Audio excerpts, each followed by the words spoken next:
Eu sou arquiteto e urbanista, trabalho como arquiteto na Universidade Federal do Rio de Janeiro. Eu entrei no Serviço Público Federal como arquiteto do escritório técnico da universidade. Eu acho que é importante entender esse pormenor. Eu não sou professor, eu sou técnico administrativo e no caso do Rio de Janeiro, especificamente, da Universidade da cidade do Rio de Janeiro, a Universidade Federal, ela é talvez, depois da igreja, depois do exército, o órgão que tem o maior número de bens tombados no país. Tá? É óbvio que a gente pensa no exército, tem um monte de fortificações espalhadas por aí, a gente pensa na igreja, tem um monte de igrejas tombadas por aí, mas quando a gente pensa em outras instituições, o número de bens tombados não são tão elevados. Mas no caso da Universidade Federal do Rio de Janeiro não é assim. Temos o Palácio Universitário, temos o Palácio Centenário, temos o Instituto de Filosofia e Ciências Sociais, que é o primeiro edifício onde aconteceu o ensino superior no país e nunca deixou de ter ensino superior, é o ícone do patrimônio universitário brasileiro. Nós temos o Museu Nacional, etc. Então, a quantidade de edifícios tombados é incrível lá dentro da universidade. Então, existe um corpo de arquitetos. Dentro desse escritório existe um departamento dedicado aos bens tombados para cuidar daquele rico acervo. Além disso, eu me especializei, eu fiz mestrado em arqueologia pelo Museu Nacional e também fiz licenciatura e doutorado em história, no caso o doutorado foi em história comparada. O meu tema de pesquisa é o cemitério de pretos novos que houve no Rio de Janeiro no século XVIII. O que é um preto novo? Preto novo é o nome que se dava para o africano recém-chegado, que eventualmente podia morrer antes de ser vendido. Então havia um cemitério exclusivo para eles. Eu até ia trazer, esqueci. Eu tenho um livro publicado pela editora do Senado Federal, que é a história desse cemitério. É fantástica a história. É um pedaço da história do Brasil, da história do Rio de Janeiro, que se conhece pouco, ocorrido ali na região da freguesia de Santa Rita, lá no Rio de Janeiro.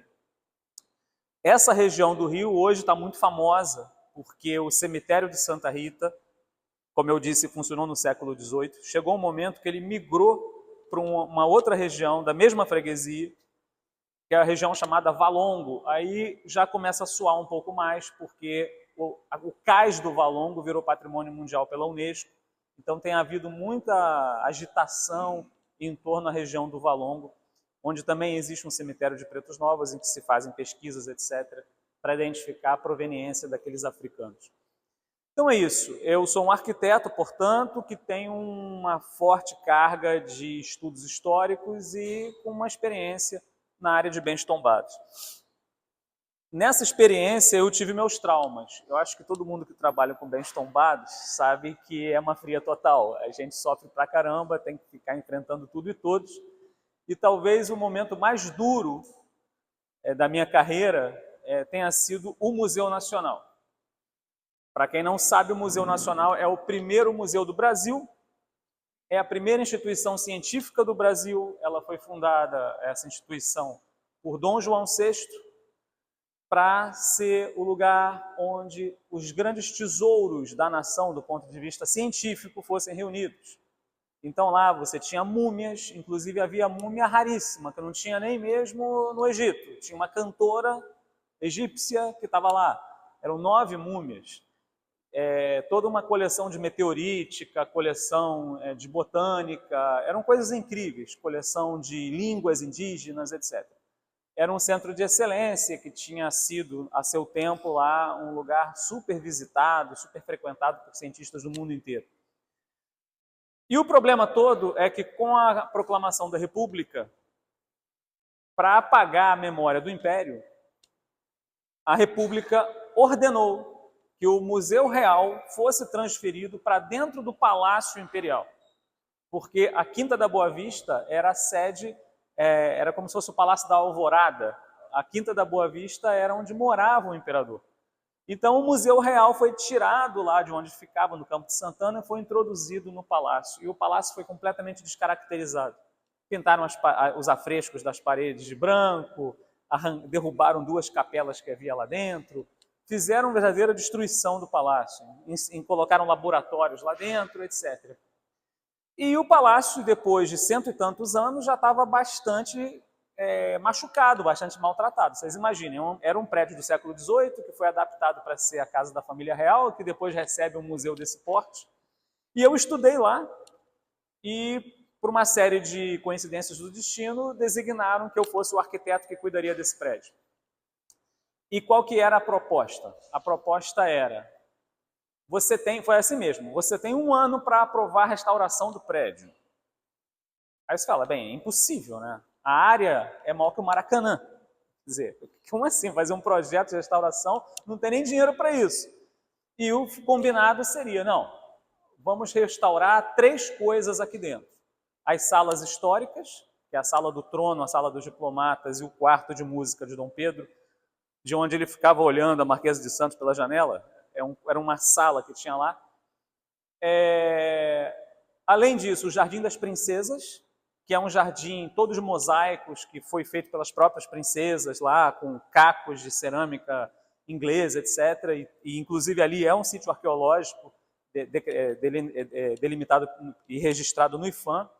Então a ideia seria fazer ali nesse jardim uma série de pesquisas, uma série de investigações. E também havia toda uma questão de segurança contra incêndio, uma série de coisas que afetaria o prédio como um todo. Então era um projeto extremamente complexo. Na verdade, era um programa com 16 projetos. Eu tinha uma equipe de 3 pessoas e algumas delas davam problema, porque sempre tem aquela pessoa meio surtada, que atrapalha tudo, que ferra com tudo. E o deadline era 1 ano.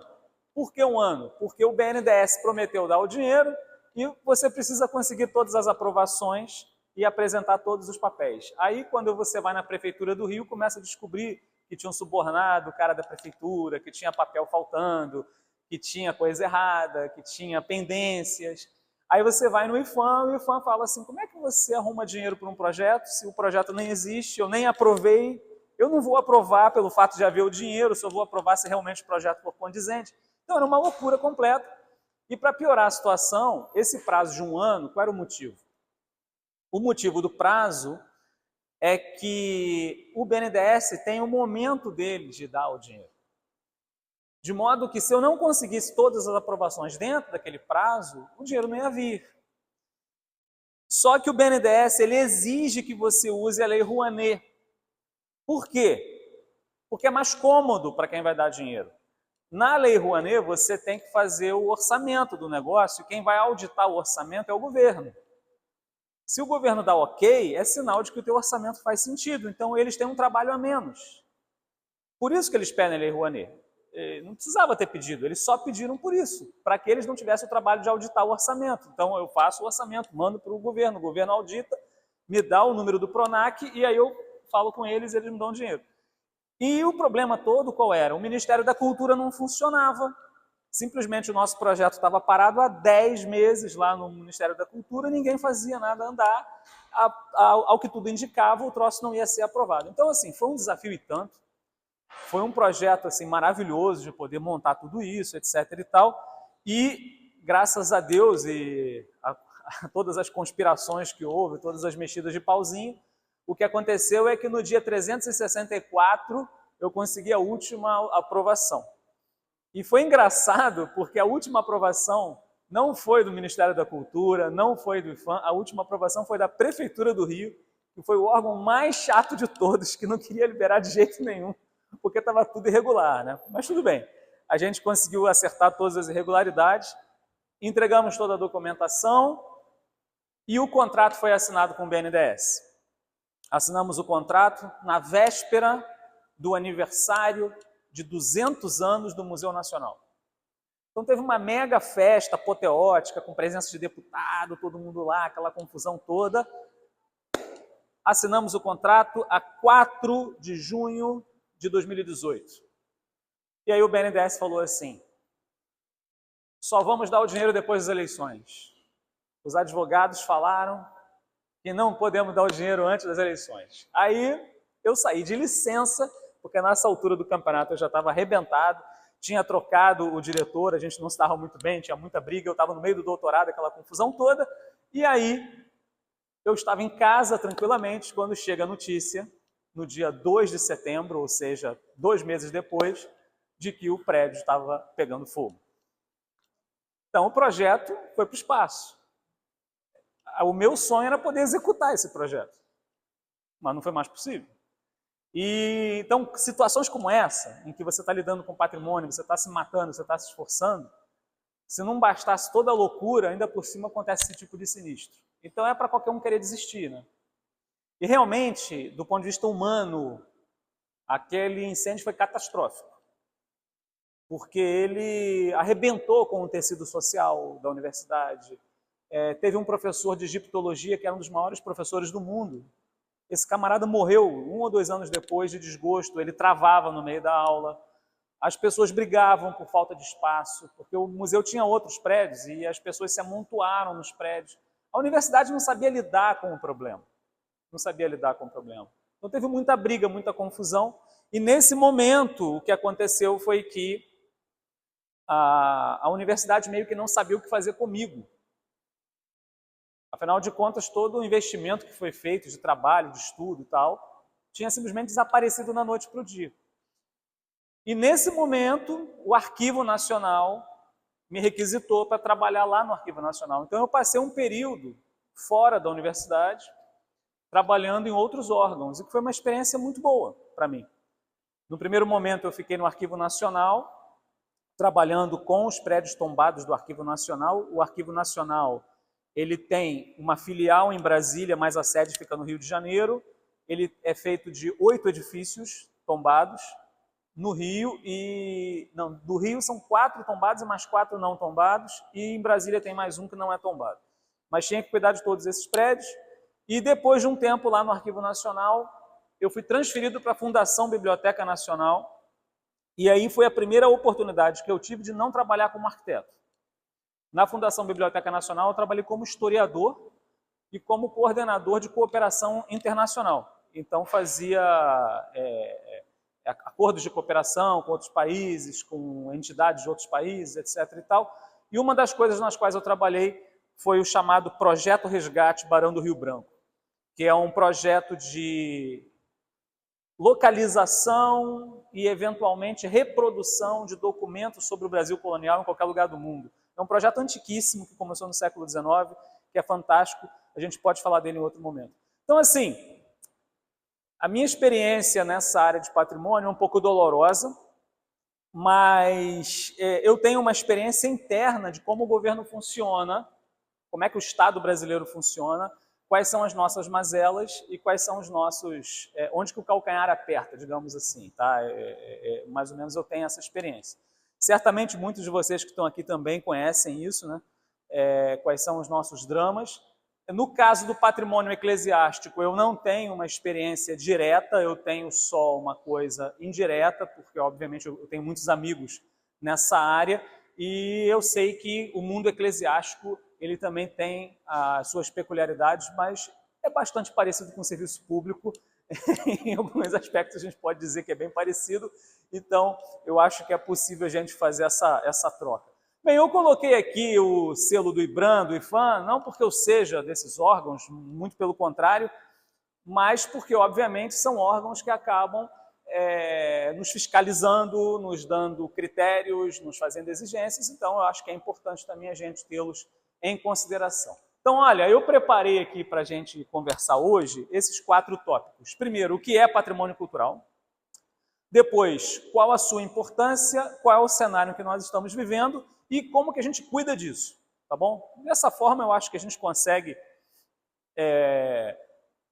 chegar a algum lugar, né? Então, a primeira pergunta que nos surge é o que seria patrimônio cultural. Quando eu falo que eu trabalho com patrimônio cultural, muita gente fica confusa. O pessoal não sabe muito por aí o que é isso, né? O pessoal fica, você cuida de grana? Não, não é grana, sabe? O pessoal fica meio confuso.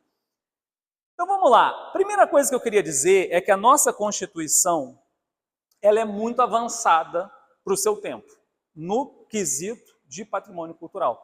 Porque a Constituição fala que o valor desses bens tem a ver com referência. Esse é o ponto que eu queria comentar. Não é o bem em si, é na medida em que ele quer dizer algo para alguém. Ele é uma referência. Não é uma questão de ter um fetiche, porque tem gente que tem fetiche. Tem gente que idolatra o objeto, quer o objeto pelo objeto, do jeito que aquele objeto é. Não é isso que a Constituição fala. A Constituição fala que o patrimônio tem valor na medida em que aquilo é um referencial para nós. Porque o verdadeiro patrimônio são as pessoas. Vamos pensar no caso do Museu Nacional. O Museu Nacional pegou fogo num domingo às 8 da noite. Não tinha ninguém no prédio, graças a Deus. Teria sido muito pior se tivesse morrido alguém. Muito pior do que pegar fogo num prédio. Muito pior. Mas no caso do Museu Nacional, repara que as pessoas sofreram muito. Vocês imaginem a quantidade de pesquisadores, porque o museu ele tinha eram 5 departamentos e 7 programas de pós-graduação. Você imagina que quer os alunos perderem toda a sua pesquisa. Eu vi índios chorando porque havia gravações de línguas indígenas que não tinha sido feito backup nunca e que simplesmente queimaram, de línguas indígenas perdidas que não existem mais, extintas, e queimaram. E isso nos faz também pensar que o patrimônio não é só o prédio, né? O que passou na cabeça das pessoas que não fizeram backup desse material? Ah, que eu não sei mexer com nuvem. Pelo amor de Deus, né? Quem não mexe com nuvem morreu já era. Tem que aprender a mexer, sabe? Eu tenho uma expressão infeliz que eu já usei, me ferrei quando eu usei essa expressão, que é Darwin neles, né? A lei de Darwin. Tem gente que não vai sobreviver à revolução tecnológica, quer dizer, você tem que se adaptar e tem que saber fazer as coisas. Do contrário, acontece esse tipo de sinistro. Então, tem pessoas que sofreram na carne porque todo o investimento de vida foi perdido ali, foi liquidado ali, tá? Então, esse é o primeiro ponto importante. E por que que isso aqui é avançado? Porque, vejam só, no caso de Paris e no caso de Nara não sou eu, né? Teve gente que já me parabenizou, uma vez chegaram para mim, parabéns pela sua carta. Que carta, cara? Carta de Nara. Eu falei, cara, em 94 eu não estava escrevendo uma carta. Quer dizer, a gente sabe, né, que quem mexe com patrimônio cultural tem umas cartas patrimoniais, uns documentos que são assinados nesses encontros de arquitetos, de preservacionistas. As pessoas, então, debatem alguns tópicos e fazem uma declaração, fazem uma carta. Esses documentos eles acabam servindo para referenciar o nosso trabalho. Então, na cidade de Nara, no Japão, e na cidade de Paris, na França, se publicaram 2 documentos que, reparem, são posteriores à nossa Constituição. Por isso que eu falo que a nossa Constituição é arrojada. Porque no caso de Paris, se fala de salvaguardar a cultura tradicional e popular. Não está falando de salvaguardar bens de alta cultura, sofisticados, históricos, não. Está falando de cultura popular. E no caso de Nara, está falando que o bem não precisa ser materialmente aquele objeto concreto, porque no caso dos japoneses, o que acontecia? A Unesco não conseguia proclamar nenhum bem japonês patrimônio mundial. Porque quando chega lá o paláciozinho ali, o pagodezinho ali, o prédiozinho ali, começa a ficar deteriorado, eles trocam tudo. Trocam a madeira, trocam o telhado, trocam tudo. Ele está sempre novinho. Aí o pessoal chegava e dizia assim, não, mas isso aí é fake, né? Esse não é o original. Irmão, o original já foi para o saco há muito tempo, o original já foi trocado há muito tempo. O que importa não é se aquela madeira é a madeira original, o que importa é que aquele é o prédio. Nós também, as nossas células, não são as mesmas células que a gente tinha quando a gente nasceu. A gente trocou tudo. Vai falar, eu não sou mais eu? Claro que a gente é a gente. A materialidade, ela é efêmera, ela é transitória, ela passa. Então, a autenticidade não está na materialidade. Então, esse foi um princípio que ficou assente, e a partir desse momento em que houve esse entendimento, os japoneses conseguiram emplacar mais monumentos que eles estavam sempre reciclando, entendeu? Porque é da cultura deles fazer isso. Então, vejam que a nossa Constituição, quando fala de referência à identidade, referência à ação, referência à memória, não está falando de materialidade. Nesse ponto, ela foi realmente bastante arrojada e apontou um caminho bem legal. Concretamente, existem 4 coisas que a gente procura preservar. monumentos, festas, modos de fazer e lugares. Reparem que é bem amplo. O diploma do tombamento, ele não dá conta de tudo. Você pode registrar no livro do tombo um edifício, só que você também pode registrar outras coisas que não são físicas. Você pode registrar uma festa, você pode registrar a receita do pão de queijo, você pode registrar qualquer coisa. Então, quando a gente pensa o patrimônio cultural da Arquidiocese de São Luís, não é apenas a igreja, sei lá, do Carmo, não é apenas, não sei, um monumento, uma imagem, uma talha da época colonial de determinado santo. Não é só isso. O Corpus Christi pode ser registrado, a festa de São João pode ser registrada. Quer dizer, a gente não está falando somente dos objetos.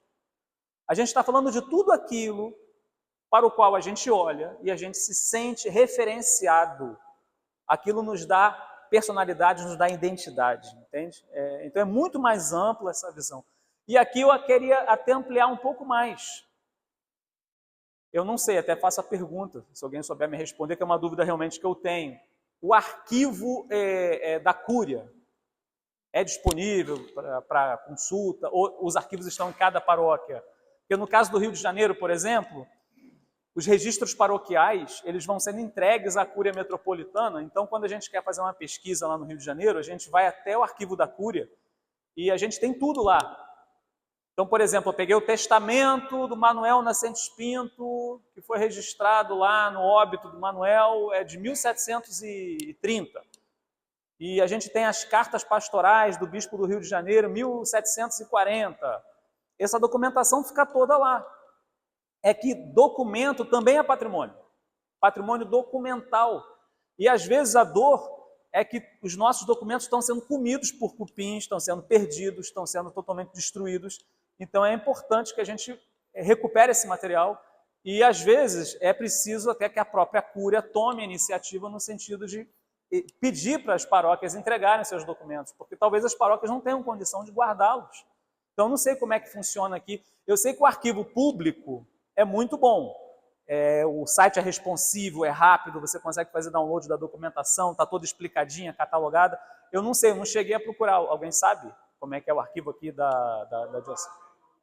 Então, o patrimônio que a gente cuida, a beleza das nossas igrejas, isso tudo é uma catequese. Isso tudo ajuda a fazer com que as pessoas realmente aproveitem do bem supremo que a igreja tem na sua liturgia, mormente no culto eucarístico, tá? Mas vamos lá. Importância do patrimônio cultural. Pode ser que nós já tenhamos captado essa importância, mas será que as pessoas captaram? Eu diria que nós temos uma missão em paralelo, além de cuidar do patrimônio, que é a missão de ensinar os outros a valorizarem o patrimônio. Nós temos uma missão pedagógica. O patrimônio não é autoexplicativo. A gente mesmo precisa mostrar para as pessoas que existem patrimônios naturais, existem patrimônios culturais, existem patrimônios factuais, para dizer assim, existem paisagens. Fundamentalmente, nós precisamos ser hermeneutas, nós precisamos ser intérpretes, nós precisamos comunicar isso para as pessoas. Daí a importância da comunicação. A Virgínia, por exemplo, ela falou, você vai dar uma palestra sobre patrimônio. Legal! Quer dizer, a comunicação, ela tem uma função muito legal, que é criar pontes, facilitar o acesso, explicar as coisas, etc. E talvez nós pequemos por aí. Fizemos uma bela reforma, fizemos uma ótima restauração, recuperamos tais e tais bens, mas será que o povo está sabendo? Será que o pessoal está aproveitando? Será que isso é acessível? Lembra que eu comentei? Procurei na internet o arquivo público e vi que o site é super responsivo. Graças a Deus. Você tenta, por exemplo, no Arquivo Nacional achar as coisas, é um inferno. O site não funciona, aquele sistema lá, o CIAN, pede login, tudo uma confusão danada, você não acha nada. Quer dizer, falta comunicação. Problemas de gestão são problemas de comunicação e vice-versa. Eu acho que esse é um princípio bom para a gente ter na cabeça. Então a gente precisa documentar o que a gente faz. Documentar. A gente não é eterno, a gente precisa formar sucessores, a gente precisa passar a bola para o próximo, a gente precisa fazer uma espécie de ficha de experiência, de modo que quando chega o nosso sucessor, ele encontre a coisa já andando e ele saiba de onde ele vai continuar o trabalho dele. Olha, eu assumi um cargo importante e foi curioso, porque eu cheguei lá, estavam as secretárias lá e eu falei, como é que funciona aqui? Ah, não, fica tranquilo, a gente municia você com tudo que você precisa. Ah, beleza. E cadê minha mesa? Eu cheguei lá, aí eu abri o computador, zero. Não tinha nada dentro do computador. Nada, nada, nada, nada. Era um computador i7. E eu sabia que lá na instituição faltava computadores, o pessoal que mexia com coisa gráfica não tinha computador. Aí eu falei, o que eu estou fazendo com um computador i7 e ainda mais um computador vazio? Né? Aí eu peguei, entrega isso aqui para os caras que precisam. Aí eu dei o computador, já o computador está vazio, e aí eu arrumei o notebook lá, meia boca, que tinha lá de um projeto de pesquisa meu, eu levei lá o notebook. E eu vim descobrir que simplesmente as secretárias traziam tudo pronto e a pessoa só assinava. Na verdade, a pessoa não governava. A pessoa não fazia nada, essa que era a verdade. É uma pena isso, porque eu não sabia quais eram os prazos, não sabia quais eram os projetos, não sabia nada. Ou seja, existe realmente apreço pela coisa pública quando você entrega a tua pasta para o seu sucessor dessa forma? Isso não pode acontecer com a gente. Mas isso eu falo a todos os níveis, tá? Eu fui catequista há muitos anos e eu lembro que era uma luta, porque às vezes faltava quem sucedesse. Você não podia sair de férias, porque não tinha ninguém para substituir. Então, talvez uma coisa que a gente precise fazer, na hora que a gente assume determinada função, já começa a formar um sucessor. Já arruma lá uma pessoa que vai ser tipo Sancho Panza, né, e Don Quixote, né, o teu Sancho Panza ali, a pessoa que vai estar do teu lado, a pessoa que depois vai poder continuar aquilo que você começou. Porque nós não vamos conseguir ver concluídos muitos desses desafios, tá?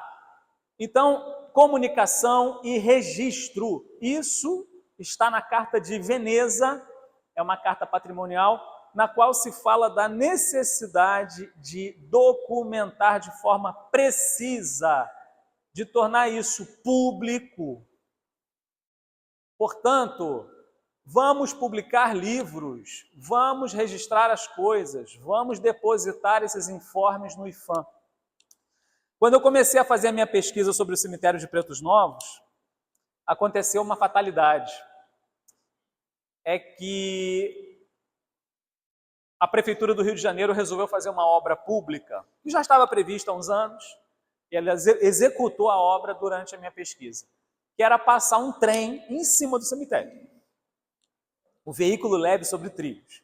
E aí o VLT, que o pessoal zoa que é o veículo lento sobre trilhos, que ele vai devagarinho. E aí o fato é que eu chegava para os arqueólogos, eu chegava para o VLT, eu chegava para todo mundo e ninguém queria dar nenhuma informação. Porque, é óbvio, o pessoal não quer chamar atenção. Imagina, vai passar um trem em cima do cemitério de Pretos Novos, o pessoal, eles não querem visibilidade. E eu queria informação e não encontrava.